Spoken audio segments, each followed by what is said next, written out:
Have you ever wondered how our parents managed to buy a home, raise a family, and save money, often on just the one income?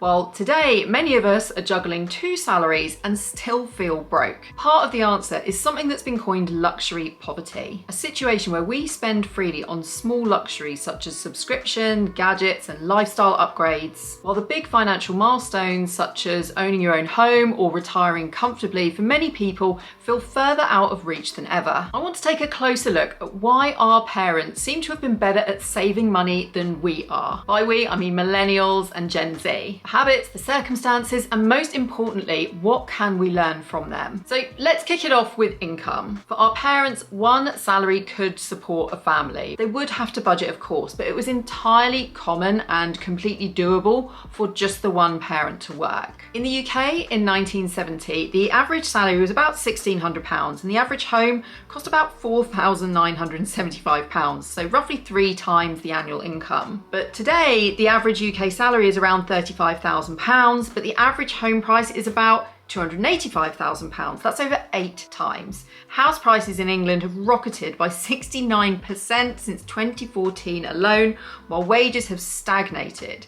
And in the US, the median home is $420,000, while household income is about $75,000, nearly 6 times. So even before we talk about spending, the maths has changed. Homes are simply less affordable relative to what people earn. And I would also add that gone are the days pretty much where you could buy a home with a very, very small deposit. Saving up for that deposit takes a long time, particularly if you're having to pay sky-high rental costs. But here's the other side of the coin, expenses. And this is where it gets really interesting. For our parents' generation, most families focused on 4 big goals: owning their own home, having a family car, retiring with a decent pot of cash, and going on 1 holiday a year. And doing this was achievable on 1 wage. When I was growing up, it was really common for clothes to be repaired or even made from scratch in my mum's case. Food was made from scratch, and weekend fun was always something free, like going for a bike ride or going for a walk. We didn't shop as a leisure activity. Now, of course, there were higher wealth indicators, and that might have included things such as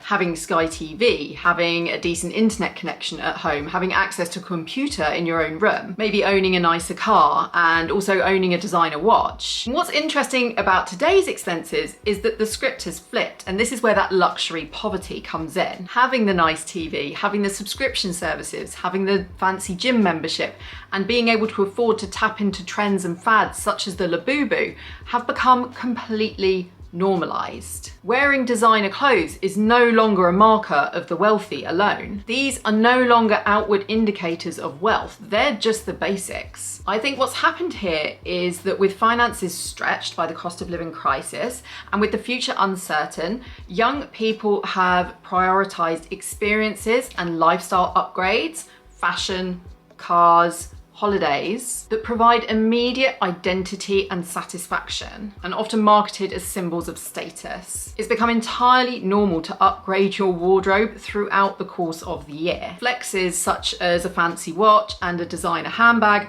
are no longer exclusive to the very wealthy. It's no longer a sign that someone is a high earner. It's now an illusion of prosperity. People are happy to spend thousands on these wealth indicators because being able to achieve the dream of long-term financial stability through home ownership and frugality feels unobtainable. As you can see from the numbers I outlined at the start video, housing is where this gap really starts to show. Managing to get on the property ladder is now the wealth indicator, not the luxury goods and designer clobber that used to be nice to haves. Back in 1980, more than 60% of 25 to 34-year-olds in the UK owned a home. In the US, it was similar. Owning was expected. Today in the UK, only 39% of people aged 25 to 34 own a home. For our parents, buying was the default. For Gen Z and millennials, it's something they can only do thanks to generational wealth, help, or earning a well above average income. And with renting often being the only option, that locks you in a cycle of being unable to save enough money in order to afford a deposit. To compound this, we have got endless choice as consumers, and choice leads to us spending more money. Today's must-have list of things often includes the latest smartphone, which you have to upgrade every 1 to 2 years in order to keep up with the technology. A fancy car, often leased at a cost of up to £1,000 a month. It's now extremely common to have multiple holidays in 1 year, not just the one holiday in the summer break. Streaming services, subscriptions, and gym membership put constant monthly pressure on our budgets. We are paying for things constantly, and yet we own nothing. It's also completely common to have a much larger wardrobe and to follow every single fashion trend. Look, choice is amazing, but it also drives lifestyle creep. We spend because we can, and because new pressures such as social media push us to do that. And we're no longer comparing ourselves to our immediate neighbours and trying to keep up like our parents did. Today, the Joneses have become the millions of people around the world that we can see showing off their fabulous lifestyle, their highlights reel on social media. Television reality shows celebrate extreme wealth and extreme consumerism. This is just one reason why even dual income households feel like they are constantly stretched. Debt and easier access to debt plays into all of this too. Back in the 80s, borrowing money in order to fund something that wasn't a house was seen as living on the never never. Credit cards were regarded as being something for the privileged. People saved up for things first and then spent.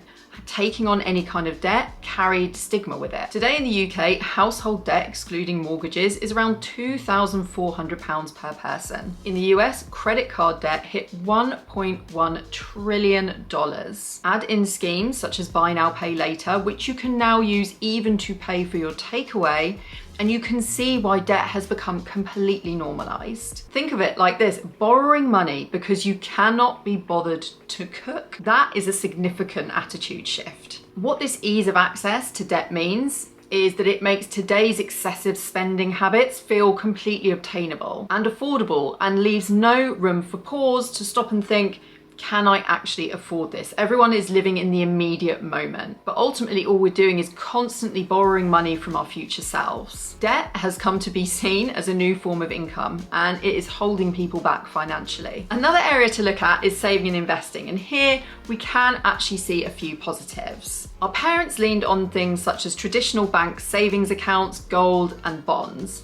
They weren't particularly exciting, but they were very safe places to put your money. Today, we have access to stocks, ETFs, and even crypto from the comfort of our own mobile phone sitting on our sofa at home. Now, that is a huge opportunity to get bigger returns for your money, but it's also risky. Of course, scams have always existed, but today scammers have more opportunity to find marks than ever before thanks to the internet and social media. People looking for quick gains in sketchy investments are often losing everything. One area where things have got better, and in some ways a little bit worse, is workplace pensions. Although workplace pensions no longer have as favourable terms, for example, final salary pensions, as they used to, automatic enrolment has encouraged more people to put money away for retirement. Over 80% of those born in the 80s are paying into some kind of workplace pension. This is a world away from those born in the 1970s, when only around 50% of people were enrolled in their workplace pension at the age of 30. So what lessons can we learn from all of this, bearing in mind that the circumstances that we face are very different to the ones that our parents faced? Number one, and it's still the best financial hack of all, live below your means. Next, avoid FOMO. That's fear of missing out. Trying to look rich and keep up with the Joneses only brings you short-term gratification, and it does nothing to build long-term wealth. Avoid unnecessary debt. Things like credit cards and Klarna are not free money. They're an albatross around your neck. Invest in your skill set. Maximizing your income by getting a higher paid job or starting a side hustle is the only way that people who do not have generational wealth will be able to get on the property ladder and start building some wealth of their own. Invest in the stock market early and wisely. Build your knowledge base first and then take the plunge. The great thing about today is that investing is now completely accessible to the average earner right there in your phone. And finally, plan your retirement, because future you will definitely thank you. Sadly, we can't bring back £5,000 houses, but we can bring back the mindset of simplicity and discipline. Look, I'm not saying that wild, out of control spending is entirely to blame for the financial woes of Gen Z and millennials. Clearly, there is a lot more going on here. How house prices, inflation, access to jobs, salaries. However, our parents did have fewer pressures to spend, and there was a different set of priorities, owning assets rather than spending to look rich. Our parents' generation was by no means perfect with money, but they made choices in order to save and build stability. If we combine that old school mindset with the tools we have at our disposal today, we might finally feel like we're moving forward financially. What do you think about all this? I'd love to hear from you, no matter what generation you're from, no matter what your circumstances are. Let me know your thoughts in the comments. Thank you for sticking with me to the end of this video. Don't forget to give it a like if you enjoyed it. It really helps the channel out, and also hit subscribe for more from me.